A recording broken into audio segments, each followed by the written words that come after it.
So hello everyone, कैसे हैं आप सभी लोग। मैं आर के महतो आप सभी का एक बार फिर से तहे दिल से स्वागत करता हूं आपके अपने परिवार बैंकिंग में रोजगार विद अंकित। प्यारे बच्चों, एक बार कमेंट करके बताइएगा आप लोगों को ये वीडियो ठीक से ऑडिबल और विजिबल है।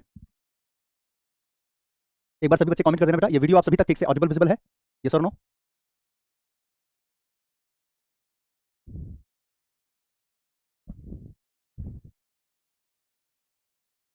एक बार सभी बच्चे बता देना बेटा।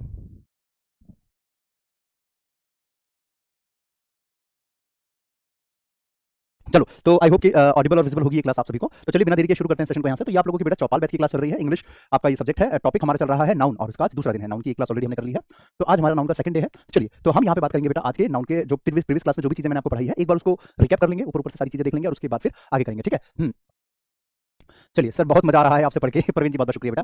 ये बार बार कमेंट्स नीचे भाग जाते हैं आपके। ओके, तो प्यारे बच्चों, हमने क्या क्या चीजें देखी थी, एक बार हम उसको ऊपर ऊपर से पहले गो थ्रू कर लेते हैं। तो हमने देखा यहाँ पे नाउन क्या होता है, इसकी पहचान कैसे की जाती है, राइट। दो तरीके से आइडेंटिफाई किया जाता है। एक होता है according two parts of speech, यानी अकॉर्डिंग टू ग्रामर, और दूसरा होता है उसकी खुद की आइडेंटिटी, है ना, खुद की सेल्फ इंट्रो। अच्छा, यहाँ पे दूसरा, उसके बाद हमने बात करी थी कि भाई जो हमारा नाउन होता है तो वो हम कैसे इंट्रो के हिसाब से, आइडेंटिटी के हिसाब से कहते हैं, और या कैसे हम उसको सेंटेंस के हिसाब से बनाते हैं। फिर यहाँ पे जो कंफ्यूजन थी बेटा नाउन और एडजेक्टिव की और एडवर्ब की, उसको हमने दूर किया।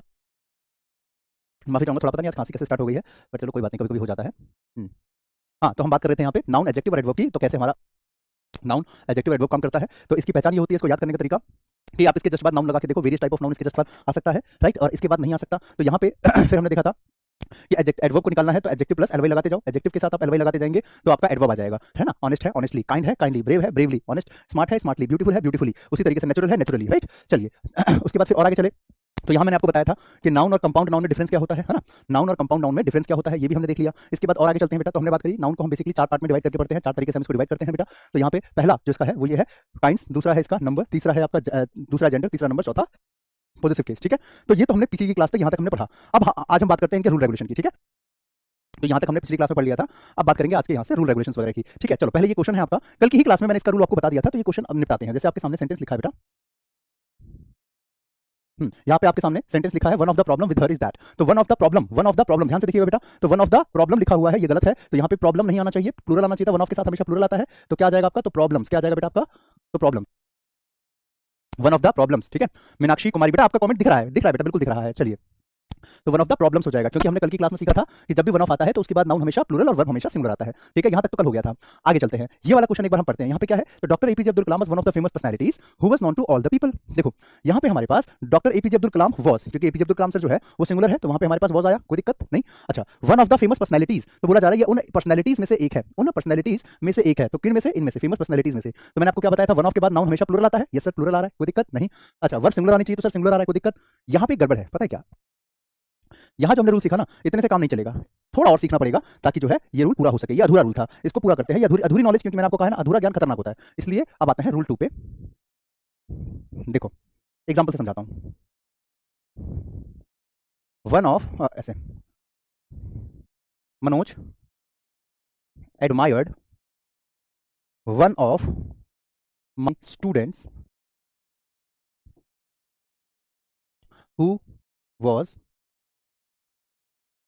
हु वाज वेटिंग आउटसाइड, ठीक है। तो उसने क्या किया, उनमें से एक स्टूडेंट को एडमायर किया जो बाहर वेट कर रहे थे, ठीक है।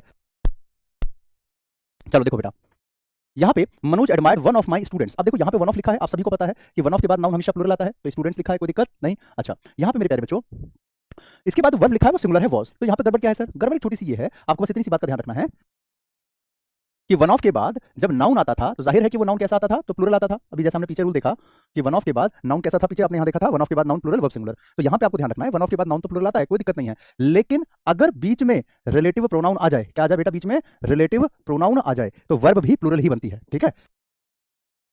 अगर बीच में आपका रिलेटिव प्रोनाउन आ जाए तो आपको जो है ना वर्ब ये भी प्लूरल ही लगानी होगी, ठीक है। हमेशा याद रखिएगा इस बात को।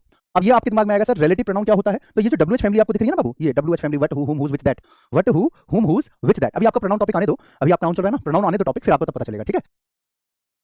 तो यहाँ पे लिखा हुआ है आपका, तो हु वाज लिखा है, तो हु वाज वेटिंग। तो यहाँ पे आपके पास बेटा डब्ल्यूएच फैमिली लिखी हुई है। जब हमारे पास इसके बीच में रिलेटिव प्रोनाउन आ जाता है तो आपको ध्यान रखना है कि इसके बाद जो हमारे पास वर्ब आएगा वो भी कैसा आएगा बेटा, तो वो भी आपका प्लूरल ही आना चाहिए। तो वॉस की जगह पे वर आ जाएगा, वॉस की जगह पे वर। तो यहाँ पे Manoj admired one of my students who were waiting outside, who were waiting outside, ऐसे करके। सबको क्लियर हुआ, जल्दी से बताइए एक बार। हम्म बताइए।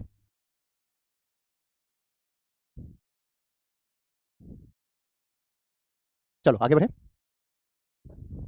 देखो, तो यहाँ पे बेटा आपका सेंटेंस ऐसे बन गया था ना, डब्ल्यूएच फैमिली ईयर आपका रिलेटिव प्रोनाउन इसकी वजह से। अब ये आपका क्वेश्चन है, ये आपका क्वेश्चन है, इसको एक बार देखो। सेकंड वाला क्वेश्चन क्या कह रहा था कि doctor APJ Abdul Kalam was one of the famous personalities. तो यहाँ पे लिखा आपका वन ऑफ, तो वन ऑफ के बाद नाउन हमेशा प्लूरल आता है, तो यहाँ पर्सनैलिटीज लिखा है, कोई दिक्कत नहीं है, ठीक है सर। अच्छा, इसके बाद देखो आपका रिलेटिव प्रोनाउन लिखा ना, हु, रिलेटिव प्रोनाउन लिखा है आपका हु। तो इसके बाद जो वर्ब आएगा, जो वर्ब आएगा वो भी कैसा आएगा, प्लूरल आएगा, तो आ जाएगा वर्ब नाउन। ठीक है, तो यहाँ पे जो वर्ब आएगा वो भी आपका प्लूरल में ही आना चाहिए था। ठीक है, अगला है the weak has no place to live in this world or any other world, weakness leads to death. अब यहाँ पे जो द वीक लिखा है, इस वाले क्वेश्चन को कैसे किया जाएगा सर, चलिए बताता हूँ, खाली पेज लेकर के वहां पे रूल सिखाता हूँ, ये लिखिएगा यहाँ पे, सभी बच्चे लिखना बेटा। देखो,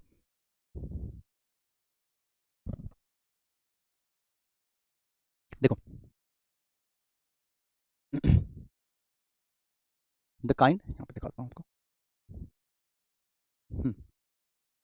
the kind never insults anyone, anyone.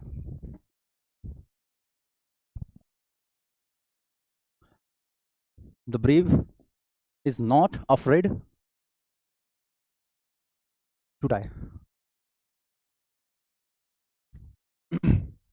The honest never cheats.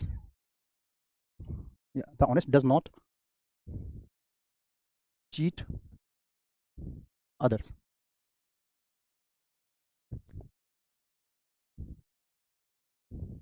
The smart always finds a way, finds a solution. चलो देखो, अब यहाँ पे अब इनको कैसे करना होगा। ठीक है, अब सुनेगा बेटा ध्यान से जो मैं आपको बताने वाला हूँ। रूल नंबर 3 क्या कहता है कि अगर कभी भी आपके पास किसी सेंटेंस के अंदर द के साथ एडजेक्टिव आपको दिखाई दे, द के साथ एडजेक्टिव दिखाई देता है, तो समझ लेना कि ये एक कम्युनिटी को रिप्रेजेंट कर रहा है। किसको दिखा रहा है बेटा, एक कम्युनिटी को रिप्रेजेंट करता है। ठीक है, पूरी कम्युनिटी को बताता है ये। तो द के साथ जब एडजेक्टिव आ रहा है तो पूरी कम्युनिटी को बता रहा है, तो इसका मतलब ये हमारा क्या बन गया बेटा, तो ये हमारा बन गया प्लूरल नाउन। क्या बन गया ये हमारा, तो प्लूरल नाउन। पूरी कम्युनिटी का मतलब हो गया कि प्लूरल नाउन बताएगा। जैसे कि मैं कहता हूं कि सिर्फ मैंने कहा काइंड, इसका मतलब हो गया दयालु, दयालु। लेकिन अगर मैंने कहा द काइंड, इसका मतलब हो गया दयालु लोग, दयालु लोग। ठीक है, अगर मैं कहता हूं ब्रेव, इसका मतलब है बहादुर। और अगर मैंने कहा द ब्रेव, यानी बहादुर लोग। सबको समझ में आ गया, ठीक है, राइट। तो अब यहाँ पे बेटा आपको देखना है कि जब भी हमारे पास दा के साथ एडजेक्टिव आ रहा है तो ये प्लूरल नाउन की तरह काम कर रहा है, यानी कि पूरी कम्युनिटी को बता रहा है। ठीक है, तो जब पूरी कम्युनिटी को बता रहा होता है तो जाहिर है कि इसके बाद जो हमारे पास वर्ब आएगा, तो जाहिर सी बात है वो भी कैसा आएगा, प्लूरल आएगा। इसकी वजह से, क्योंकि ये प्लूरल नाउन बन गया था, तो इसके हिसाब से ये भी हमारा प्लूरल ही आना चाहिए। ठीक है, तो अब आप देखिए यहाँ पे ये एक और सेंटेंस दे देता हूँ लास्ट में, the poor needs your help and support. ठीक है, बहुत कॉमन सा एग्जाम्पल है, देखो देखो, द काइंड नेवर, अब यहाँ पे द के साथ एडजेक्टिव लिखा बेटा, तो द काइंड यानी कि जो दयालु लोग होते हैं, द काइंड यानी कि दयालु लोग, राइट बेटा। चलिए, तो यहाँ पे दयालु लोग कभी भी किसी की इंसल्ट नहीं करते हैं, तो यहाँ पे प्लूरल नाउन आ रहा है, द प्लस एडजेक्टिव, इसका मतलब प्लूरल नाउन बन गया। ठीक है, द के साथ एडजेक्टिव जोड़ दो तो प्लूरल नाउन बन जाता है। तो यहाँ पे दयालु लोग दूसरों की इंसल्ट नहीं करते, तो जब ये प्लूरल नाउन बन गया तो जाहिर सी बात है वर्ब भी कैसा होना चाहिए बेटा, तो वर्ब भी प्लूरल होना चाहिए। तो क्या होना चाहिए, यहाँ पे इंसल्ट नहीं आएगा, इंसल्ट लिखोगे, बस हो गया। अगले की बात करते हैं, the brave is not afraid to die, इसका मतलब हुआ बहादुर लोग मरने से नहीं डरते, तो यहाँ पे इज नहीं आना चाहिए, क्या जाएगा यहाँ पे इसकी जगह पे are, the brave are not afraid to die. सबको क्लियर है, द ब्रेव आर नॉट। अगला है the honest does not cheat others, तो the honest don't cheat others, the honest don't, क्यों प्लूरल वर्ब लगाना था ना, इसलिए डू नॉट आ जाएगा, डज की जगह डू आ जाएगा, डज नॉट की जगह do not. The smart always finds a solution, जो स्मार्ट लोग होते हैं वो हमेशा एक ना एक सॉल्यूशन ढूंढ ही लेते हैं, तो यहाँ पे द स्मार्ट लिखा है, यानी कि जो स्मार्ट लोग होते हैं वो कोई ना कोई तरीका सॉल्यूशन ढूंढ ही लेते हैं। तो फाइंड्स नहीं आएगा, क्या आएगा आपका, तो फाइंड आ जाएगा, क्या जाएगा, find. The poor needs your help and support, यानी कि गरीब लोगों को तुम्हारे मदद की जरूरत है, सपोर्ट की जरूरत है, तो नीड्स नहीं आएगा, क्या आएगा आपका, तो नीड आ जाएगा। ठीक है, तो the poor need your help and support. Clear हुआ। चलिए सर, मैंने आज से द हिंदू एडिटोरियल की क्लास लेनी स्टार्ट की है, क्या मुझे पिछली क्लास लेनी होगी बेटा? अगर आपने आज से शुरू किया तो आपको मैं ये कहूंगा आप एक दो क्लास पीछे तक देख लो, बस आप पीछे की एक दो क्लास देख लीजिए, बस और कुछ नहीं। ठीक है, पीछे की एक दो क्लास देखिए और आज से कंटिन्यू करते रहिए, डेली करना उसको, सुबह 8 बजे daily the Hindu editorial analysis की क्लास में रेगुलर रहिए, बहुत फायदा मिलेगा। चलो क्लियर हुआ यहाँ तक? अगर क्लियर हो गया है तो एक बार कमेंट बॉक्स में लिख दो यस सर 100% डन। अगर क्लियर है तो लिख दो एक बार यस सर 100% क्लियर, फिर मैं आगे चलूं।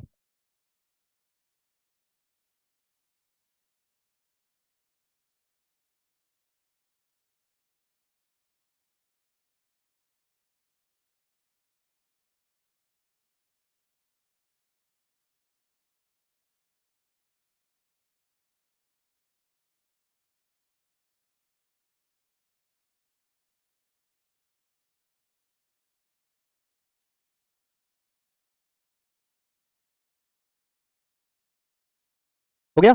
चलो चलो आगे बढ़े।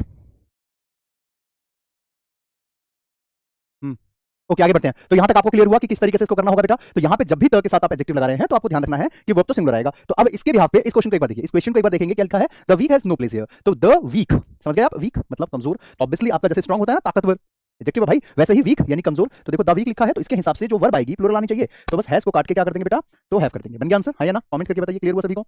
चलो आगे चलते हैं, नेक्स्ट क्वेश्चन पे आते हैं। अब इन क्वेश्चन को एक बार देखते हैं। All the chief ministers are responsible for the measurable condition of their states. अच्छा देखो यहाँ पे अब जितने भी चीफ मिनिस्टर्स होते हैं तो वही रिस्पांसिबल हैं मेजरेबल कंडीशंस के उनके स्टेट के लिए। ठीक है चलो पहले इजी वाले क्वेश्चन को एक बार निपटा लेते हैं। ठीक है पहले इजी वाले जो होंगे ना उसको एक बार निपटाते हैं फटाफट से। ठीक है जिसमें लॉजिकल है, थोड़ा सा ज्यादा डिटेल में बताने वाले कुछ क्वेश्चन है तो उसको हम अभी रोकेंगे। ठीक है जैसे यहाँ पे आप देखिए लिखा है 3,500 रुपीज नोट्स, लिखा है 3,500 रुपीज नोट्स, इस टाइप के क्वेश्चन आ गए। या फिर यहाँ पे हर class teacher give him another important information, या इस तरीके के जो कुछ क्वेश्चन है इसको भी दिखाएंगे। उसके बाद ये स्टेप्सन कैसे लगाया जाता है, स्टेप ब्रदर कैसे आता है, father in law mother in law कैसे लगाया जाता है, इसकी भी बात करते हैं। ठीक है चलिए ओके इस क्वेश्चन कहाँ गया पेज, ये रहा, खाली पेज लेते हैं एक। देखो बेटा ये सेंटेंस है एक आपके सामने, she was not informed that all she was not informed that all her team members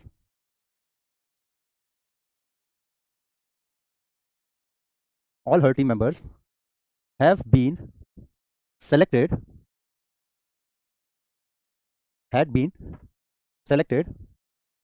for the upcoming tournament। ठीक, और एक और, all of his family members supported him। चलो ये दो एग्जांपल हैं। चलिए ये दो क्वेश्चंस हैं। ठीक है एक बार उतारो इसे।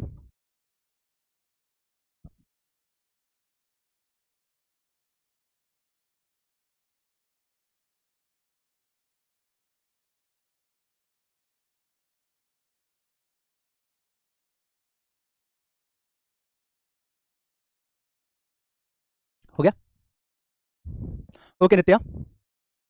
ठीक है अब इन दो क्वेश्चन की बात कर लेते हैं। यहाँ पे इनको कैसे करना होगा, इसका जो है बहुत सिंपल है बेटा, बहुत बहुत आसानी से इस क्वेश्चन के आंसर निकलेंगे। समझना बेटा ध्यान से। अभी तक हमने कितने रूल पढ़े, तो इसका भी हमने रूल नंबर 3 तक देखा। अब यहाँ पे देखते हैं इसका रूल नंबर 4। ठीक है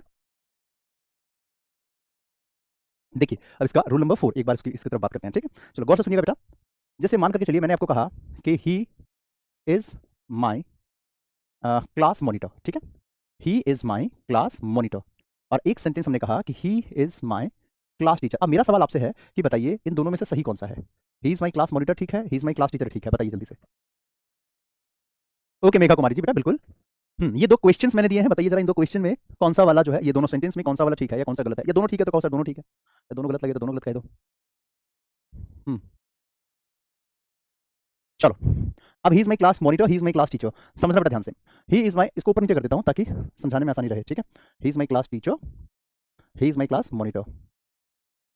ठीक है देखो बेटा समझना ध्यान से, बचपन से लेकर आज तक आपने हजारों बार ये सेंटेंस अपने मुंह से बोला होगा। स्कूल टाइम में थे तो स्कूल टाइम में भी आप लोग अपने स्कूल में ऐसा कहा करते थे कि ये मेरी क्लास में मॉनिटर है, ये लड़का क्लास में मॉनिटर है, बहुत डांटता है। ठीक है तो वही ही इज माई क्लास टीचर, ये भी बोलते हैं she is my class monitor. तो बेटा ही इज माई क्लास टीचर तो ठीक है, लेकिन he is my class monitor ये गलत है। अब ऐसा क्यों हुआ, ऐसा क्यों, चलो ऐसा क्यों हुआ, अब ये दोनों सेंटेंस में डिफरेंस क्या था, ये गलत क्यों हुआ सर, बचपन से तो हम बोल रहे हैं। अब ऐसे क्वेश्चंस हमारे दिमाग में बहुत बार आते होंगे कि अब इनमें गलत कैसे था, ये सही कैसे करके दिखाएंगे। चलो मैं आपको इसका लॉजिकल एक्सप्लेनेशन देता हूँ। ठीक है चलो ध्यान से सुनो। मान करके चलिए कि ये क्लास है, इसमें खूब सारे बच्चे बैठे हैं।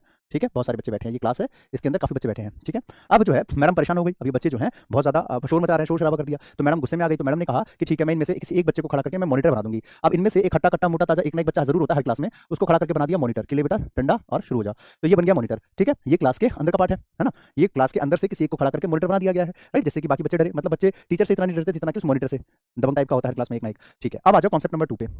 ये क्लास है, ये बच्चे शोर मचा रहे हैं खूब है, वो हल्ला मचा रहे हैं खूब अच्छे से, ठीक है। अब होता क्या है कि अब प्रिंसिपल, अब टीचर जो है ना वो आया नहीं, या छोड़ सोच लो कि टीचर जो है उसने स्कूल चेंज कर दिया, कहीं और पढ़ाने लग गया। अब प्रिंसिपल सोचता है कि अब इनको कैसे चुप कराया जाए, किस तरीके से इन स्टूडेंट्स को संभाला जाए, इनको पढ़ाने के लिए टीचर की जरूरत है। अब जो है इनके लिए टीचर अपॉइंट किया जाएगा। तो अब ये बताओ टीचर जो है वो क्लास के अंदर से लेंगे या क्लास के बाहर से लेंगे? तो ऑब्वियसली बाहर से किसी को अपॉइंट किया जाएगा जो कि इनको पढ़ाए, ठीक है। यानी कहने का मतलब ये था बेटा कि ये जो बच्चा है, यानी कि ये जो टीचर हमने बनाया है ये क्लास के बाहर का पार्ट था, लेकिन ये जो मॉनिटर हमने बनाया था ये क्लास के अंदर का पार्ट था, ठीक है। ये क्लास के अंदर का पार्ट है जबकि ये क्लास के बाहर का पार्ट है। मेरी बात सबको समझ में आ रही है, हाँ कि ना? सबको क्लियर हो रहा है? तो बेटा यहाँ पे ये जो मॉनिटर है वो क्लास के अंदर का पार्ट है, जबकि ये टीचर क्लास के बाहर का हिस्सा था, यानी कि बाहर से इसको अपॉइंट करके लाया जाएगा इस क्लास को पढ़ाने के लिए। तो बेटा आपने क्या देखा यहाँ पे कि जब हमारे पास दो नाउन, ये एक नाउन है, ये एक नाउन है, ये एक नाउन है, ये एक नाउन है, जब दो नाउन एक साथ लिखे जा रहे हैं, वो भी आगे कलेक्टिव वाला फॉर्म में लिखा आ रहा है, आपको ध्यान रखना है कि ये नाउन अगर इसमें पहले से इंक्लूड है, भाई पहले से इसी के अंदर है ना, वो मॉनिटर तो क्लास, मॉनिटर तो बाद में है, पहले वो स्टूडेंट है, भाई उसके अंदर का ही तो पार्ट है, मॉनिटर जो है उस क्लास के अंदर का ही तो पार्ट है, तो उसके अगर अंदर का ही पार्ट है तो उसको साथ में नहीं लिख सकते। अगर वो उसके अंदर का ही पार्ट है तो उसको साथ में मत लिखो, साथ में उसका नहीं लिखा जा सकता, ठीक है। हाँ बाहर का पार्ट है तब तो लिख दो क्लास टीचर, कोई दिक्कत नहीं है, लेकिन उसके अंदर का पार्ट है, मॉनिटर क्लास के अंदर का हिस्सा है, तो साथ में नहीं लिख सकते, उसको खोल के लिखना पड़ेगा। कैसे खोल के लिखना पड़ेगा? तो उसको ऐसे लिखना पड़ेगा कि ही is the monitor of my class. उसको खोल के ऐसे करके लिखना पड़ेगा, ही is the monitor of my class, ठीक है। सबको समझ में आया?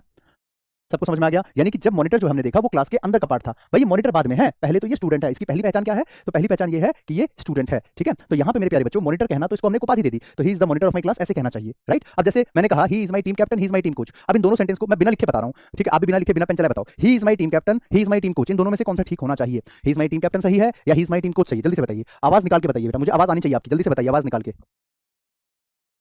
जल्दी। ही इज माई टीम कैप्टन सही है या he is my team coach सही है? मेरे तक आपकी आवाज नहीं पहुंची, आई कांट हियर यू, जल्दी से बताइए बेटा। चलिए तो मैं बता देता हूँ, ही इज माई टीम कोच सही है। भाई कैप्टन तो ऑब्वियसली, कैप्टन तो जाहिर सी बात है कि वो तो मॉनिटर की तरह हुआ ना, भाई कैप्टन का मतलब एक तरीके से मॉनिटर तो हुआ कि वो पहले प्लेयर था, उसमें से एक को निकाल करके कैप्टन बना दिया कि भाई ये जो बंदा है ये कैप्टनशिप के लिए बहुत अच्छा है, तो he is my team captain वो गलत है, he is the captain of my team होगा, लेकिन he is my team question ये सही हो जाएगा। समझ में आया? ये क्वेश्चन क्लियर है? ठीक है, सबको क्लियर हो गया है? तो he is my team captain गलत, he is the captain of my team, लेकिन he is my team coach कहना ठीक है। अच्छा एक बात सोचो, अगर एग्जाम चल रहा होगा तो मॉनिटर तो एग्जाम देगा ना, जैसे बाकी बच्चे एग्जाम में बैठेंगे वैसे मॉनिटर भी बैठेगा, क्योंकि ये मॉनिटर बाद में पहले ये स्टूडेंट है, ठीक है, टीचर थोड़ी एग्जाम में बैठेगा। वैसे ही जब क्रिकेट खेला जाएगा तो कैप्टन भी खेलेगा, कोच थोड़ी खेलेगा। समझे मेरी बात को? क्योंकि इसके अंदर का पार्ट है इसलिए, राइट। सबको समझ में आ गया? एक और, he is my family member, he is my family doctor, इन दोनों में से बताओ कौन सा ठीक है? He is my family member, he is my family doctor, इन दोनों में से कौन सा सेंटेंस ठीक होगा? He is my team cockroach, बहुत बढ़िया बेटा, कोच की स्पेलिंग ठीक कर दो, कॉकरोच नालायक कुछ भी लिख देते हो। चलो बताओ जल्दी से। हम्म, हो गया। ही is my family doctor, he is my family member. देखो मैं बताता हूँ, मेंबर तो भाई जाहिर सी बात है फैमिली के अंदर का पार्ट है, तो उसको कैसे बोला जाएगा? तो उसको ऐसे कहा जाएगा, ही is the member of my family. कैसे कहेंगे? ही is the member of my family. Family doctor वो एक अलग पार्ट है, बाहर का हिस्सा है। अब मुझे पता है आप लोगों के शरारती दिमाग में एक सवाल आया होगा, एक क्वेश्चन आया होगा कि सर अगर वो डॉक्टर मेरे चाचा है फिर वो तो फैमिली के अंदर के पार्ट हो गए, है ना? ये सोचा ना आप लोगों ने? चलिए ठीक है, तो he is my family member, he is my family doctor. तो देखो फैमिली डॉक्टर जो हमने लिखा ना, तो वो रिश्तेदारी को नहीं दिखा रहा, फैमिली डॉक्टर का मतलब हो गया कि ऐसा डॉक्टर जो फैमिली के लिए है, राइट। लेकिन फैमिली मेंबर तो उसका अंदर का पार्ट है, तो प्यारे बच्चों फैमिली मेंबर नहीं कह सकते, क्या बोलेंगे? ही is the member of my family, ठीक है। चलिए तो यहाँ पे इस तरीके से इसको किया जाना चाहिए था। अब एक काम करते हैं, इस क्वेश्चन को एक बार देखते हैं। तो ये क्वेश्चन था आपके सामने, ये क्वेश्चन था कि she was not inform that all of her team member had been selected for the upcoming tournament और all of his family members supported him. देखो तो यहाँ पे all of his family members supported him, family members ना, इसको ऐसे नहीं कहेंगे, इसको ऐसे कहा जाएगा all the members of his family. कैसे? तो all the members of his family, all the members of his family, all the members of his family। सबको क्लियर हुआ? ये क्वेश्चन क्लियर हो गया सभी को? ठीक है, यहाँ पे आ जाओ। She was not inform that all of her team members had been selected for the upcoming tournament. तो all of her team members, all of her team members, ध्यान से देखिए, टीम मेंबर नहीं होता, मेंबर ऑफ द टीम होता है, ठीक है। तो ये आपका गलत हो गया, इसको कैसे करके ठीक किया जाएगा? तो इसको ऐसे ठीक किया जाएगा कि she was not inform that all the members of her team, all the members of her team, ठीक है। चलो बच्चों की फीलिंग इतना ना समझा कि इतना गड़बड़ था। बिल्कुल मुझे पता था कि आप वो सोच रहे होंगे माय फैमिली डॉक्टर में डॉक्टर अगर चाचा है फिर क्या होगा? नंदिनी कह रही सर आप कमाल हो, मेरी हंसी नहीं रुक रही आज। ऐसा मैंने हंसने की तो कोई बात बोली नहीं बेटा। चलो ये क्वेश्चन क्लियर हो गया, जल्दी से बताइए बेटा। डन डन, फटाफट बोलो। चलिए क्वेश्चन अच्छे से आ गया, आगे बढ़ते हैं बेटा। तो हमने क्या सीखा यहाँ पे कि जब हमारे पास ये उसके अंदर का ही पार्ट अगर होता है तो उसको साथ में नहीं लिख सकते, इसके अंदर का अगर ये पार्ट है तो साथ में नहीं लिख सकते। अगर बाहर का हिस्सा तब तो लिख सकते हो, अंदर का पार्ट था तो नहीं लिखना था। अच्छा एक चीज अब यहाँ पे और सीखो, ठीक है, एक चीज और सिखाता हूँ, ध्यान से सुनना बेटा। राइट देखो, अगर मैं इसको ऐसा लिखना चाहूं कि ही is the teacher of my class, तो क्या ये सही है? मुझे बताइए कि क्या ये सेंटेंस हमारा सही है? हम्म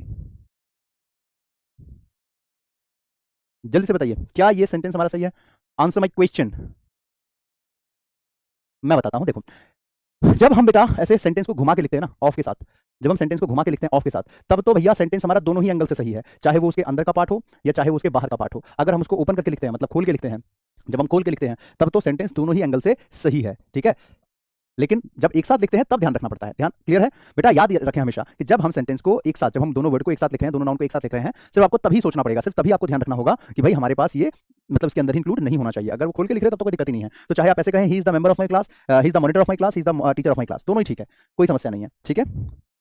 वैसे ही is my team captain, he is my team coach, he is my team captain,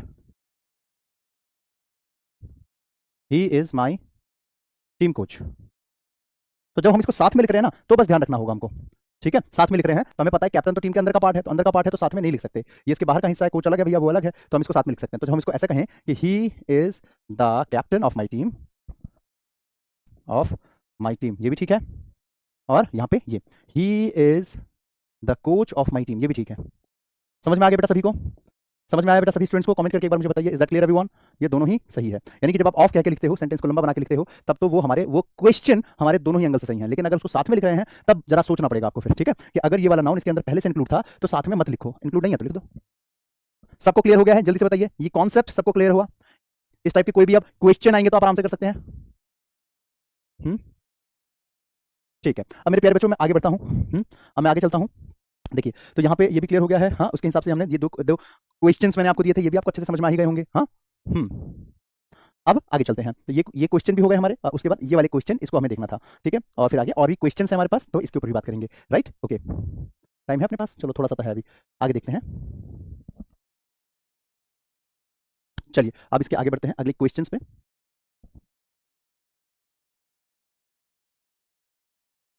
हम्म देखिए बेटा, जब हमारे पास अभी समय थोड़ा सा कम बचा है, वरना पूरी डिटेल में बताता, ऐसा छोटा वाला रूल पहले लिखवा देता हूँ। देखो, अगर कभी हम पहले सेंटेंस दिखाता हूँ तब रूल लिखवाऊंगा। देखो, अ postman was sent doors to doors to distribute the letters. Her uncle has read pages after pages of the Ramayana, ठीक है। अब ये दो एग्जाम्पल मैंने आपको यहाँ पे दिए, ठीक है। चलो, हम्म पेट में दर्द हंस किस बात के लिए? अशोक जहांगीर वो अलग हंस रहा है, निष्ठा। आज ऐसा क्या है बेटा, क्वेश्चंस नॉर्मली तो बता रहा हूँ आज आपको, कोई ऐसा तो है नहीं कि कोई बहुत मुश्किल क्वेश्चन चल रहे हैं, नॉर्मली क्वेश्चन चल रहे हैं।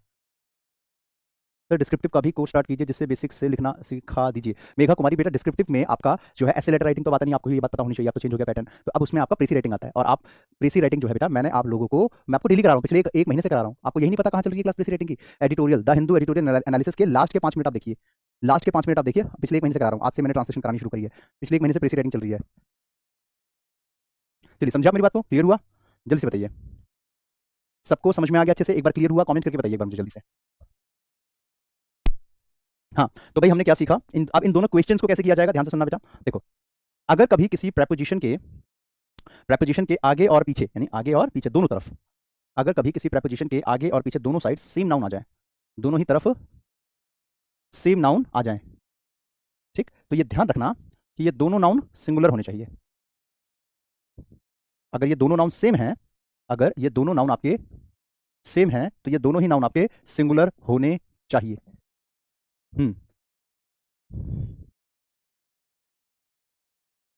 ठीक है, राइट, बिल्कुल। चलिए, अशोक जहांगीर एंड मेघा कुमारी, अब इन दोनों क्वेश्चंस को एक बार हम देख लेते हैं।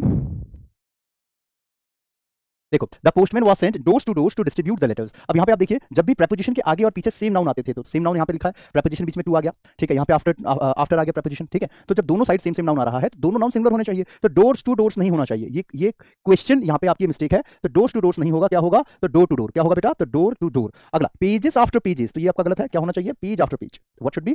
Page after page, page after page. Is it done? Clear everyone? Hmm ठीक है, जैसे आपने सुना होगा, हम बोलते हैं डे बाय डे, है ना, हम ऐसे बोलते हैं ना, डे बाय डे प्रियंका मोटी होती चली जा रही है, डे बाय डे वो इंटेलिजेंट होता चला जा रहा है, डे बाय डे निष्ठा ब्यूटीफुल होती चली जा रही है, डे बाय डे वो और ज्यादा ब्रेव होता चला जा रहा है। तो डे बाय डे हम बोलते हैं, ये तो नहीं बोलते डेज बाय डेज वो बुद्धिमान होता चला जा रहा है, डेज बाय डेज वो और ज्यादा फैटी होता चला जा रहा है, ये तो नहीं बोलते हम, डेज बाय डेज नहीं होता, डे बाय डे। चलिए, राइट, तो यहाँ पे डोज टू डोज कभी नहीं होता, डोर टू डोर होता है, डोज टू डोज नहीं होता, डोर टू डोर होता है। वैसे ही पेजेस आफ्टर पेजेस नहीं होता, पेज आफ्टर पेज होता है। ठीक है, चलिए, क्लियर हो गया, ये दोनों क्वेश्चंस आपको क्लियर होगा अच्छे से? कमेंट करके बताइए। ये सारे रूल्स को नोट करते रहिएगा, ठीक है। एग्जाम में जो है, वैसे एग्जाम में इतने इजी क्वेश्चंस नहीं आएंगे, एग्जाम में इससे डिफिकल्ट आएंगे। तो अभी आपका क्योंकि बेसिक मैं ठीक कर रहा हूँ, बेसिक आपका इंप्रूव हो जाएगा, एक बार अच्छे से बेस स्ट्रांग हो जाएगा, तो आपको आगे दिक्कत नहीं आएगी। ठीक है, आगे के क्वेश्चंस में दिक्कत नहीं आएगी, चाहे फिर चाहे क्वेश्चन कितना भी बड़ा क्यों ना हो जाए। आई होप कि आपको क्लियर है ये सारा। एक बार कमेंट कर दीजिए यस सर, 100% डन। ठीक है, तो चलिए आज के सेशन को मैं यहीं पे एंड करता हूँ। ठीक है, क्योंकि अभी एक दो क्लास और लगनी है, तभी आपका टॉपिक खत्म होगा। तो अभी तो ये आज की ही क्लास में तो पूरा नहीं खत्म किया जा सकता था। ठीक है, तो एक बात और, एसबीआई क्लर्क का जो मेंस का आपका जो डेट आया था 10 तारीख, अब वो 10 तारीख के अलावा 12 तारीख को भी एग्जाम होगा, और उसके ऊपर मैंने शॉर्ट बना दिया है, आप देख लीजिएगा, वहाँ पे भी अवेलेबल है, डिटेल में बताया वहाँ पे यूट्यूब पे, आप एक बार देखिएगा, अभी अपलोड होने वाला है 10 मिनट में। इसके अलावा मेरी रोज सुबह 8 बजे द हिंदू एडिटोरियल होती है, तो उसको जरूर आप पढ़ा कीजिए। ठीक है, पीडीएफ तो मिल ही जाएगी, यस बिल्कुल पीडीएफ मिलेगी। यस, क्लियर होगा सारी क्वेश्चंस अच्छे से? अशोक और निष्ठा, रेखा वर्मा और सुरजीत पासवान। ओके जी, तो अभी सेशन को यहाँ पे मैं एंड कर देता हूँ। बाकी मेरे प्यारे बच्चों, किसी के मन में कोई सवाल, कोई डाउट हो, कुछ पूछना हो, ऑफिशियल नंबर ये है हमारे आरडब्ल्यूए का। ठीक है, यहाँ पे आप कॉल करोगे तो कस्टमर केयर वाले कॉल उठाएंगे, तो जो भी आपको अपना बात पहुंचाना है अंकित सर तक, या फिर किसी भी टीचर्स के बारे में, या कोई डाउट है आपका, या कुछ भी एक्सवाइजेड कोई फीडबैक, अच्छा बुरा कुछ भी, तो आप यहाँ पे बता सकते हो। ठीक है, चलिए, बाकी उम्मीद कर रहा हूँ आपको वीडियो जरूर पसंद आई होगी। मेरी सुबह 8 बजे द हिंदू एडिटोरियल होती है, इसको तो जरूर देख लेना, बहुत काम की क्लास है। ठीक है, चलिए, तो अभी सेशन को एंड कर देता हूँ, बाकी मिलता हूँ फिर आपसे नेक्स्ट क्लास में। तब तक के लिए सभी को bye, take care, keep learning, keep growing, जय हिंद, जय भारत। और आज शाम 6 बजे मैं लेकर के आ रहा हूँ आरआरबी के लिए स्पेशली आरआरबी के लिए बहुत शानदार क्लास, जिसमें कि पैराजनरल पढ़ाने वाला हूँ मैं। ठीक है, चलिए, तो bye, take care, keep learning, keep growing, जय हिंद, जय Bharat, love you, take bye. और शाम के 6 बजे जरूर मिलना आज।